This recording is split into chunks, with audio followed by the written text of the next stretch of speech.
Chères dames, chers messieurs, là vous voyez une des machines, un des véhicules, n'est-ce pas, de la Russie, un véhicule très puissant.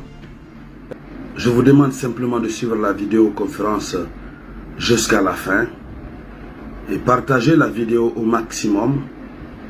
Partagez-la au maximum et observez bien l'image.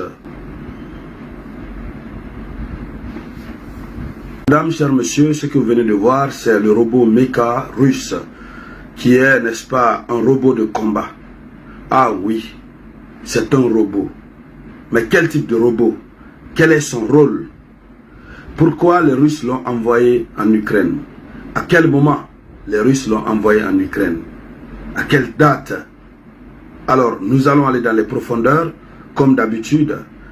Alors, vous savez, il vous souviendra, n'est-ce pas, que les Occidentaux, dans le cadre de l'aide que les Occidentaux apportent, n'est-ce pas, à l'Ukraine, les Occidentaux ont envoyé tout récemment des chars, parmi lesquels nous avons des chars Léopard 2. Nous avons aussi, n'est-ce pas, des chars allemands qu'on appelle les chars Abrahams. Nous avons aussi des chars britanniques qu'on a appelés les chars Challenger.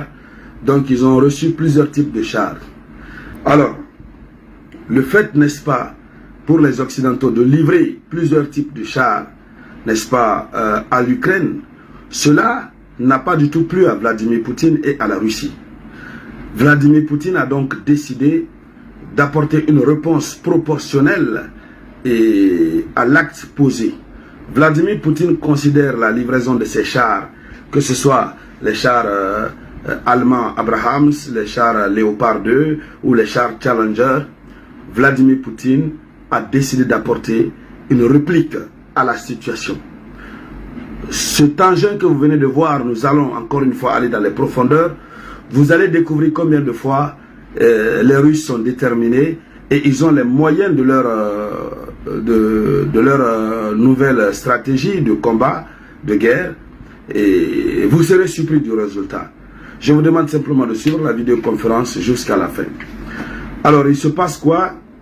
Poutine avait juré, on avait eu à l'annoncer ici, quand l'Ukraine a reçu les chars, les différents chars, Poutine a juré. Il a juré de mettre le feu sur ces différents chars reçus, n'est-ce pas, par l'Ukraine.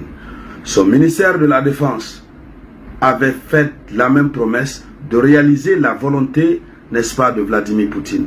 Et le monde se demandait sur quoi Vladimir Poutine se fonde pour dire qu'il va donner une réplique qui consiste, n'est-ce pas, à brûler tous les chars. Voilà la question que le monde s'était posée. Mais c'était tout en oubliant, n'est-ce pas, un des appareils très sophistiqués que dispose la Russie. Alors cet appareil, c'est ce robot que vous venez de voir, le robot Mecha. C'est en anglais, mais je prononce en français. En français, c'est Maqer. Voilà, M-A-Q-E-R. Donc, on va dire Mecha. Le robot Mecha, d'abord, ce qu'il faut retenir, c'est un engin qui se conduit de lui-même tout seul. Oui, il est conduit sans pilote. C'est la raison pour laquelle on l'appelle robot. Voilà, il est automatique. Mais quelles sont ses fonctionnalités? D'abord, ce qu'il faut ajouter, c'est un robot anti-char. Retenez-le, c'est un robot anti-char. Ce qui veut dire, lui ne peut pas voir les chars de l'ennemi à vue d'œil.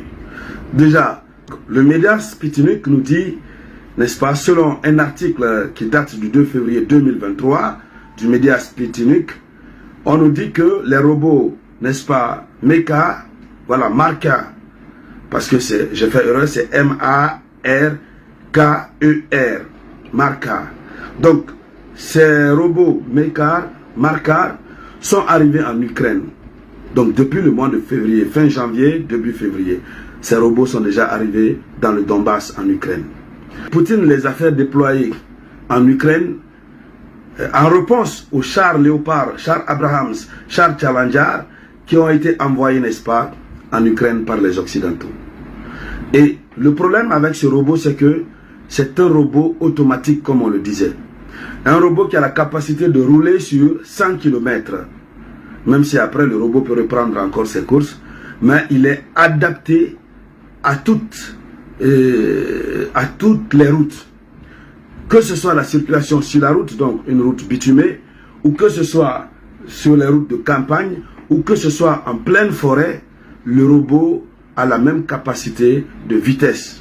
C'est un robot qui roule à une vitesse très élevée, d'accord, et une vitesse vraiment très élevée. Mais l'autre des choses au compte de ce robot, c'est que ce robot Marcas, on va dire comme ça, le robot Marca ou Merca, c'est un robot qui définit son trajet de lui-même. Tout ce que l'opérateur a, c'est-à-dire celui qui lance le robot, qui met le robot en mission, tout ce qu'il a à faire, c'est de configurer l'arrivée, de sélectionner le lieu de départ et le lieu d'arrivée. C'est-à-dire, le robot doit quitter quel point A pour aller à quelle destination point B. C'est tout. Et le robot, dès lors que le robot dispose, n'est-ce pas, de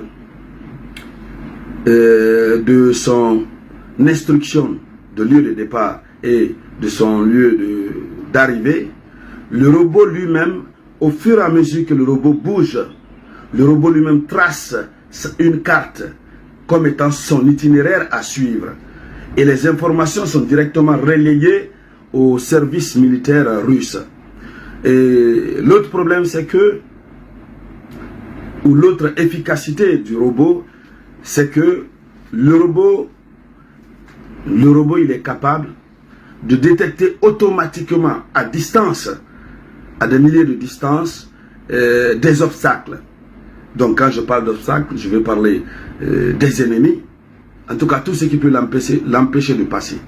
Le robot détecte lui-même, et quand le robot en question, le robot Mekas, détecte l'obstacle, lui-même il modifie sa propre trajectoire.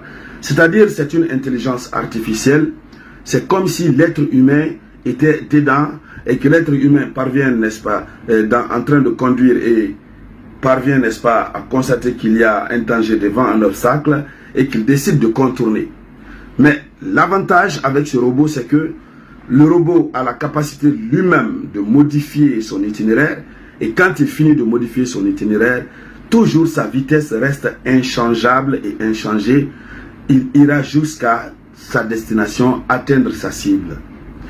L'autre aspect qu'il faut mentionner, c'est que le robot en question a des capacités de reconnaissance, n'est-ce pas, des ennemis. À distance, il peut scanner le territoire, scanner et comprendre est-ce qu'il y a des chars qui sont aux environs, des chars ennemis. Parce que le robot est conçu de manière, selon ce qu'on apprend, et le robot il est conçu de manière à faire la différence entre des chars ennemis et des chars qui relèvent, n'est-ce pas, de l'autorité qui gère le robot. Donc, lorsque le char ou le robot fait la reconnaissance des lieux, il parvient à faire la reconnaissance à des milliers de kilomètres des chars ennemis. Comme son nom l'indique, c'est un robot anti-char. Vous avez entendu, non? C'est un robot anti-char. Donc, dès lors qu'il fait la reconnaissance de l'existence de chars, il programme, n'est-ce pas, son système, il programme sa mitrailleuse et met ses canons en mouvement pour lancer, n'est-ce pas, des missiles en direction très précise, n'est-ce pas, de la cible qui se trouve être le char. Et automatiquement, il met le feu, il détruit le char. Et pourquoi accepter de continuer à saper la paix et la sécurité internationale dans une situation où l'Ukraine ne peut vraiment pas remporter la victoire? Et encore une fois, on le dit, que ce soit l'Ukraine ou les États-Unis, du moins, ou la Russie, personne ne sortira victorieux en tant que tel. C'est l'humanité qui va en souffrir. Autant économiser des vies, autant privilégier la paix. Tel est le message que nous ne cessons de donner ici. C'est le moment, encore une fois, pour Zelensky de se réveiller avec ses cadres et les cadres de l'OTAN, de comprendre que Poutine s'est préparé, Poutine est vraiment prêt, ils ne pourront presque rien contre Poutine. La meilleure des choses, c'est d'aller vers le dialogue, vers la négociation. C'est de cela qu'il s'agit. vous connaissez le principe, chaque personne partage dans 30 groupes. Et mettez suffisamment de cœur, s'il vous plaît.